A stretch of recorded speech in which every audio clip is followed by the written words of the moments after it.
Hello Saifee consults community, thank you very much. आप लोग जो मुझे फीडबैक देते हैं, कमेंट करते हैं और उसके अलावा मुझे व्हाट्सएप करते हैं, तो उसकी वजह से जो है मैं डिफरेंट टॉपिक्स के ऊपर वीडियो बनाता हूँ। मेरा जो ऑब्जेक्टिव है इस सीरीज़ ऑफ वीडियो के हवाले से वो ये है कि मैं किसी तरह से स्टार्टअप्स और एसएमई बिजनेस ओनर को हेल्प कर सकूँ, ताकि वो अपना बिजनेस को स्केल कर सकें, अपने कॉस्ट को मिनिमाइज़ कर सकें और प्रॉफिट को बेहतर कर सकें।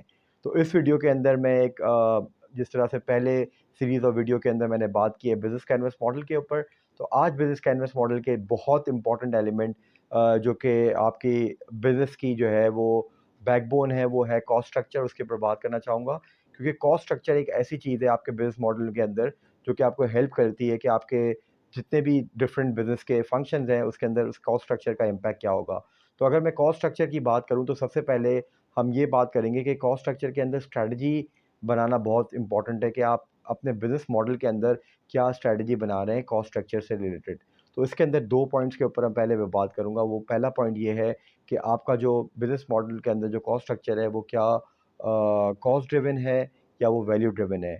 अगर हम कॉस्ट स्ट्रक्चर को बात करें, अगर वो कॉस्ट ड्रिवन है, तो हम ये कोशिश करते हैं अपने बिज़नेस मॉडल में कि कोई भी किसी तरह की भी जो हमारी कॉस्ट है बिज़नेस के अंदर जो इनकॉर्पोरेट हो रही है उसको हम किसी तरह से मिनिमाइज़ करें, ताकि हमारे बिज़नेस को प्रॉफिटेबिलिटी हो और हमारा जो है जो हमारी बॉटम लाइन है वो इम्प्रूव हो।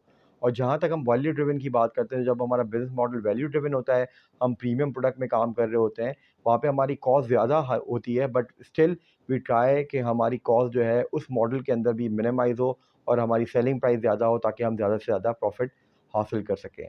उसके बाद अगर मैं एक स्टेप आगे जाऊँ तो उसके अंदर अगर हम कॉस्ट स्ट्रक्चर को समझें, तो उसके अंदर जो है बहुत इंपॉर्टेंट जो दूसरे पॉइंट्स हैं उसके ऊपर मैं बात करना चाहूँगा। वो है नंबर 1 कि आपके कॉस्ट स्ट्रक्चर के अंदर जो है वो जो आपकी कॉस्ट है वो वेरिएबल कॉस्ट है, क्या वो फिक्स्ड कॉस्ट है, या वो डायरेक्ट कॉस्ट है, या वो इनडायरेक्ट कॉस्ट है। तो सबसे पहले हम समझते हैं वेरिएबल कॉस्ट। वेरिएबल कॉस्ट का कॉन्सेप्ट ये होता है कि आपकी जिस तरह से प्रोडक्शन बढ़ती जाती है, तो आपकी वेरिएबल कॉस्ट इंक्रीज़ होती जाती है। तो वेरिएबल कॉस्ट का जो लिंक होता है वो आपकी प्रोडक्शन से होता है। जितनी प्रोडक्शन आप बढ़ाते जाएँगे, तो आपकी वेरिएबल कॉस्ट बढ़ती जाएगी। इसकी एग्ज़ाम्पल हम इस तरह से लेते हैं कि अगर बेकरी की अगर हम एग्ज़ाम्पल लें, तो बेकरी के अंदर अगर मेरे केक्स बन रहे हैं, तो उस केक्स में जो इंग्रीडिएंट इस्तेमाल हो रहा है, तो वो इंग्रीडिएंट जितना केक्स में ज़्यादा प्रोड्यूस करूँगा, तो मेरे उसके इंग्रीडिएंट की जो कॉस्ट है वो बढ़ती जाएगी। तो क्योंकि वो वेरिएबल कॉस्ट है, जितनी मैं प्रोडक्शन ज़्यादा करूँगा, इसी तरह से इंग्रीडिएंट की कॉस्ट आपकी बढ़ती जाएगी। सिमिलरली अगर मैं दूसरी एग्ज़ाम्पल के ऊपर बात करूँ, दूसरे पॉइंट के ऊपर बात करूँ, वो है फिक्स्ड कॉस्ट। फिक्स्ड कॉस्ट क्या होती है? वो फिक्स रहती है, चाहे आपकी प्रोडक्शन 1 हो या प्रोडक्शन 100 हो, क्योंकि आपकी वो फिक्स कॉस्ट जो है वो आपको इनकर करनी पड़ेगी। उस फिक्स कॉस्ट के अंदर जो है मेनली आपकी सैलरीज़ आती है, आपका रेंट आता है, जो कि आपका फिक्स कॉस्ट के एलिमेंट में कवर करता है। तीसरी बात अगर मैं बात करूँ तो वो ये थी कि डायरेक्ट कॉस्ट। डायरेक्ट कॉस्ट का जो कॉन्सेप्ट है अकाउंटिंग के अंदर, वो ये है कि any cost which is directly attributable to the cost of the product. तो जब हम डायरेक्टली एट्रिब्यूटेबल की बात करते हैं, तो उसके अंदर अगर मैं अगेन एग्जांपल लूँ वही बेकरी की, जो कि एक केक बना रहा है, तो उस केक में जो इंग्रीडिएंट बन रहे हैं, तो इंग्रीडिएंट की जो कॉस्ट है वो डायरेक्ट कॉस्ट है, क्योंकि वो डायरेक्टली एट्रिब्यूटेबल है आपकी कॉस्ट ऑफ द प्रोडक्ट, यानी कि प्रोडक्शन से।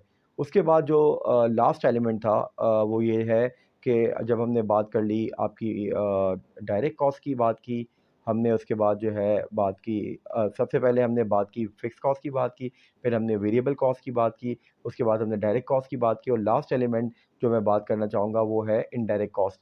इनडायरेक्ट कॉस्ट से अगर मैं एग्जांपल लूँ, जो कॉस्ट हमारी डायरेक्टली एट्रिब्यूटेबल नहीं होती कॉस्ट ऑफ द प्रोडक्ट के, वो हमारी इनडायरेक्ट कॉस्ट होती है। तो इसी एग्जांपल को अगर मैं बताऊँ, तो इसके अंदर इनडायरेक्ट कॉस्ट क्या हो सकती है कि जो सैलरी होती है एम्प्लॉइज़ की, जो इस तरह मैंने पहले बताया, तो वो इनडायरेक्ट कॉस्ट है, यानी कि वो आपकी कॉस्ट जो है वो डायरेक्टली एट्रिब्यूटेबल नहीं हो रही उस कॉस्ट जो प्रोडक्शन कर रहे हैं उसके अंदर। तो इस वजह से जो आपकी सैलरी है वो एम्प्लॉय की वो आपकी जो है इनडायरेक्ट कॉस्ट है। लेकिन वही कॉस्ट अगर मैं बात करूँ, जो केक बनाने वाला है, वो केक बनाने वाला अगर उसमें इन्वॉल्व्ड है, तो वो वाली कॉस्ट जो है हम वो डायरेक्ट कॉस्ट कहेंगे। लेकिन वो कॉस्ट, क्योंकि फॉर एग्जांपल उसी बेकरी के अंदर सुपरवाइज़र है और वो सुपरवाइज़र जो है वो प्रोडक्शन के अंदर लिंक नहीं है, तो वो उसको इनडायरेक्ट कॉस्ट में हम काउंट करते हैं। लास्टली जो पॉइंट है कॉस्ट स्ट्रक्चर के अंदर जो हमें कंसिडर करना है, वो है कि हमारा जो भी हम प्रोडक्शन कर रहे हैं, उसके अंदर हम इकोनॉमीज़ ऑफ स्केल अचीव कर रहे हैं या नहीं कर रहे हैं। क्योंकि इकोनॉमीज़ ऑफ स्केल होगी, तो हम अपनी कॉस्ट को मिनिमाइज़ कर सकेंगे। जितनी हमारी प्रोडक्शन बढ़ती जाएगी, हम इकोनॉमीज़ ऑफ स्केल अचीव करेंगे, तो हम अपनी कॉस्ट को रिड्यूस कर सकेंगे।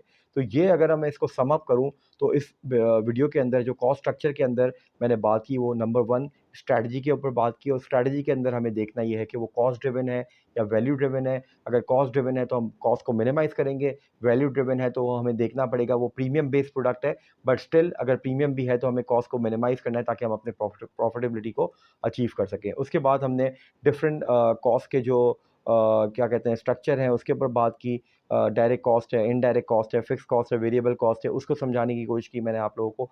और लास्टली मैंने बात की कि इकोनॉमीज़ ऑफ स्केल हम अचीव कर रहे हैं या नहीं कर रहे। तो अगर आप अपना बिज़नेस मॉडल बना रहे हैं तो ये इन कंपोनेंट्स को अगर आप कंसिडर करेंगे तो आपका बिज़नेस मॉडल एक perfect business model cost structure के हिसाब से बनेगा। अगर आपका कोई सवाल है तो आप मेरी वीडियो के नीचे दिए गए सेक्शन के अंदर कमेंट सेक्शन में ऐड कर सकते हैं।